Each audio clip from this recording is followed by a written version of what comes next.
এটা হলো আমাদের বাড়ির যাওয়ার রাস্তা, আর এই হলো আমাদের বাড়ি। এখানে ঘর পায় যাদের একতলা বাড়ি আছে, ছাদওয়ালা বাড়ি আছে, যাদের ভোটার লিস্টে নাম কাটা যায়। হ্যালো বন্ধুরা, আমি অঞ্জলি চলে আসলাম একটা ব্লগ ভিডিও নিয়ে। আশা করি তোমাদের সকলের অনেক অনেক ভালো লাগবে। তো আমি ওয়েস্ট বেঙ্গল থেকে আজকে তোমাদেরকে কিছু সত্য ঘটনা তুলে ধরবো। তো প্রথম থেকে লাস্ট অবধি আমার সঙ্গে থেকো, তাহলে তোমরা বুঝতে পারবে আমি তোমাদের কি দেখাতে চলেছি এবং কি বলতে চলেছি। তো মূল কথায় আসা যাক, তাহলে ভিডিওটা শুরু করা যাক। চলো। এটা হলো আমাদের বাড়ির যাওয়ার রাস্তা, আর এই হলো আমাদের বাড়ি। আর আমি কিন্তু আজকে বাপের বাড়িতে এসেছি, আর ওই যে আমার ছেলে। চলো ঘরে যাওয়া যাক। এই যে ঘরে আমার বাবা শুয়ে রয়েছে, আর এই বাড়িতে আমার বাবা, আমার দাদা আর আমার ছোট্ট একটা ভাইজি, তিনজনে থাকে। আমার বাপের বাড়ি আমি কখনো ভাবিনি সোশ্যাল মিডিয়ায় নিয়ে আসবো, তবুও আমি নিয়ে আসতে বাধ্য হলাম, যেহেতু তোমাদের সামনে আমি কিছু কথা শেয়ার করব। পুরো সোশ্যাল মিডিয়ায় যত বন্ধু আছো তাদের সকলকে উদ্দেশ্য করে। তো প্রথমে বলে নিই, আমার দাদা হচ্ছে গেঞ্জির একটা কোম্পানিতে আয়রনের কাজ করে, আর আমার বাবা খাটালে কাজ করতো যখন আমরা ছোট ছিলাম। তখন আমার বিয়ের পর থেকে আমার বাবা একটু শরীরের দুর্বলতার জন্য, মানে শারীরিক অসুস্থতার জন্য কাজটা ছেড়ে দিয়ে এখন বর্তমান পুজো আশ্রা করে টুকটাক আর কি আমাদের চলে যায়। আর মা ছিল, মা অসুস্থ হয়ে 1 বছর হলো মারা গেছে। তো এই ঘরটা তোমরা দেখতেই পাচ্ছ, ভাঙাচুরো ঘর। তোমরা হয়তো অনেকেই ভাবতে পারো, বাবা দিদিভাই কত গরিব, দিদিভাইদের ঘরের এরকম পরিস্থিতি। হ্যাঁ গো, আমি গরিব ঘরের মেয়ে। আমি ছোট দিয়ে বড় হয়েছি অনেক কষ্ট করে। আমার বাবা মা আমাকে মানুষ করেছে, আমাকে আর আমার দাদাকে অনেক কষ্ট করে। তো আমি যতই গরিব হই না কেন, আমি তবুও বড় লোক, যেহেতু আমি এই বাড়িতেই বড় হয়েছি। এটাই আমার জন্মস্থান, এখানেই আমার ছোটোবেলার অনেক স্মৃতি জড়িয়ে আছে। আর এখানে সবথেকে বড় কথা, এখানে আমার বাবা মা থাকে। এটাই আমার স্বর্গ, এটাই আমার কাছে পুরো পৃথিবী। তো মূল উদ্দেশ্য যেটা, সেটা তো বলবো। তার আগে আমি তোমাদেরকে সব বলে নিলাম যে আমার বাবা কি করে, আমার দাদা কি করে। তো এই ঘরটা দেখে বুঝতেই পারলে, আরও বুঝতে পারবে।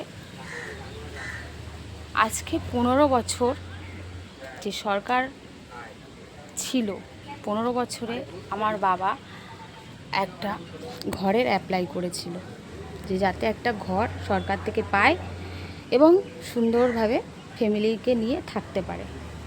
ঠিক আছে? তো তারা আশ্বাস দেয় আমার বাবাকে ঘর দেবে। ঠিক ভোটের সময় হলে তারা উদয় হয়, তাছাড়া তাদেরকে পাওয়া যায় না।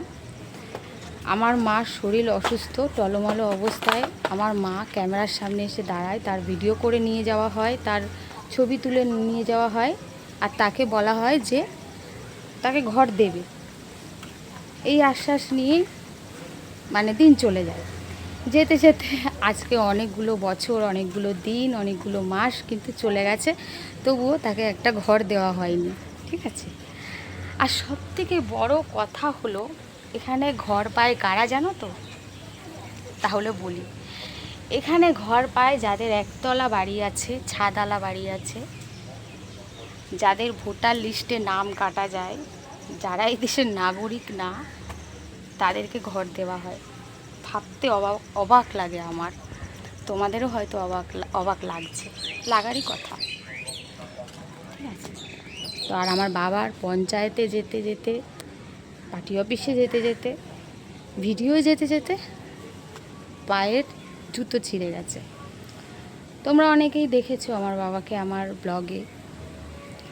আর একটা ব্লগে আমি শেয়ার করেছিলাম, আমার বাবা কিন্তু পঞ্চায়েত থেকে বেরোচ্ছিল,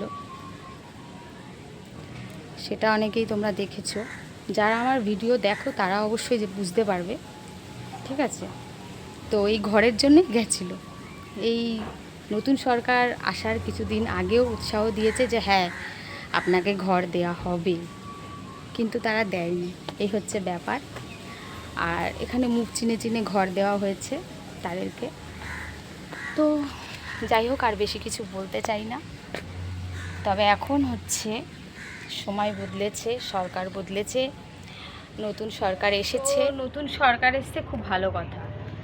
আমিও খুশি, পশ্চিমবাংলার সব মানুষ খুব খুশি।